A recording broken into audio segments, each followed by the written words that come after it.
Brought to you by BPCL, Bharat High Star Cooking Stove. Brought to you by BPCL, Bharat High Star Cooking Stove.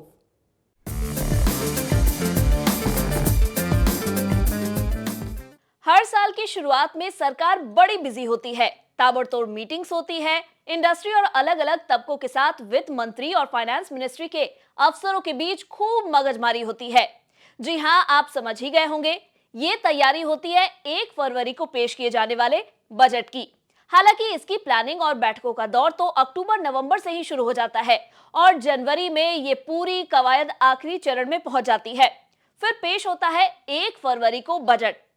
अब असली मसले पर आते हैं। यूं तो हम सब हर साल अखबारों में बजट बनाने से लेकर इसे पेश किए जाने की खबरें पढ़ते रहते हैं, लेकिन एक बड़ा तबका ऐसा है जिसे बजट से जुड़ी कई बातें पता नहीं होती।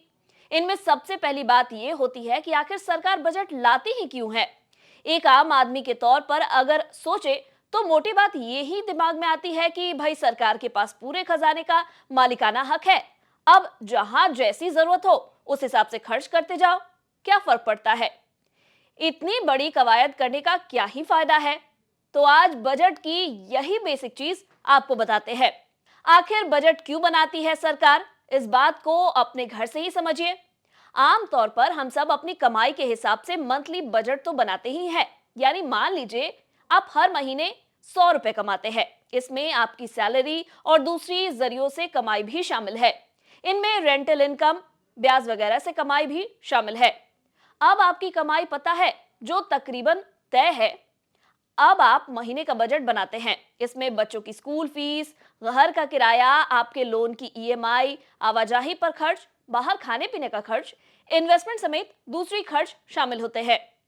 आप एक मोटा सा हिसाब हर महीने बनाते हैं। कई बार पैसा कम पड़ जाता है तो आप क्रेडिट कार्ड से खर्च करते हैं, जिसे आने वाले वक्त में आप चुकाते हैं। बस केंद्र सरकार इसी प्रोसेस को सालाना आधार पर करती है। इसे आम बजट कहा जाता है। ऐसा इसलिए किया जाता है ताकि पूरे साल के लिए सरकार के पास कमाई और खर्चों का एक अंदाजा रहे। इससे यह भी पता चलता है कि क्या सरकार की कमाई के मुकाबले खर्च ज्यादा रहने वाले हैं, और अगर ऐसा है तो सरकार को बाजार से कितना पैसा उधार लेना पड़ेगा। अब जितनी ज्यादा उधारी, खजाने की हालत उतनी ही कमजोर, क्योंकि सरकार को भी तो उसी उधारी पर ब्याज चुकाना पड़ता है और ये पैसा अगले सालों तक सरकार की जेब पर बोझ बना रहता है। सरकार की उधारी जब ज्यादा बढ़ती है तो वो आम लोगों पर भी टैक्स का बोझ बढ़ा देती है। यानी बजट में ये भी पता चलता है कि क्या सरकार लोगों पर कोई नया टैक्स लगाने जा रही है या नहीं। क्या आप पर टैक्स का बोझ कम होगा, ये भी बजट में पता चलता है। क्या सरकार बजट में कुछ रियायतें देने वाली है या नहीं, ये भी बजट में तय होता है। सरकार अपने बजट में अनुमानित कमाई और खर्चों का दस्तावेज रखती है। सरकार बजट में अपने प्रोजेक्शन देती है, यानी उसकी कमाई अगले साल मतलब कि वित्त वर्ष जो 1 अप्रैल से शुरू होकर अगले साल 31 मार्च तक जाता है, कितनी रह सकती है और उसे कहां-कहां कितना पैसा खर्च करना है। बजट पर चर्चाओं में सरकार अलग अलग मंत्रालयों की डिमांड्स को देखती है और फिर बजट में तय होता है कि किस मंत्रालय को कितना पैसा दिया जाएगा। इसी तरह से इंडस्ट्री भी अपनी मांगे रखती है। सरकार भी इन मांगों को सुनती है और कारोबार को बढ़ाने से जुड़े बजट में ऐलान कर सकती है।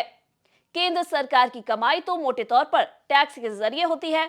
कमाई का एक तरीका डिसइन्वेस्टमेंट भी है, जिसमें सरकार पब्लिक सेक्टर की कमाई में स्टेक सेल करती है।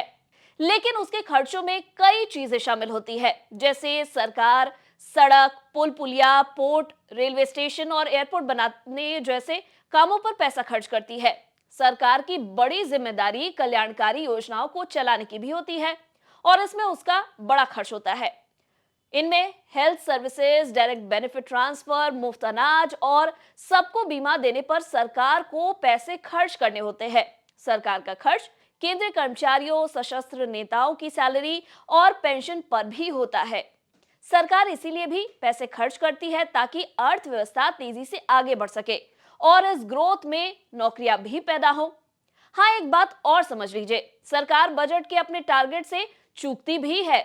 तो आसान शब्दों में कहें तो बजट सरकार की पूरे साल की पैसों के लेन देन की प्लानिंग का दस्तावेज है और इससे ये आइडिया मिलता है कि आने वाले साल में सरकार का फोकस किस तरफ रहने वाला है।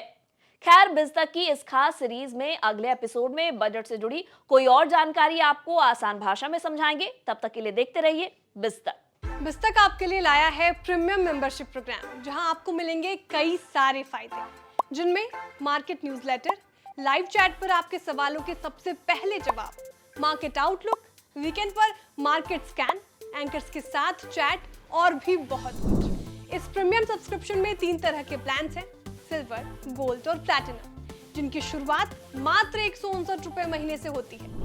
इससे जुड़ना भी बेहद आसान है। बिस्तक के YouTube चैनल पर जाएं, ज्वाइन बटन पर क्लिक करें और अपना प्लान सिलेक्ट करें। बस बन गए आप हमारे प्रीमियम मेंबर।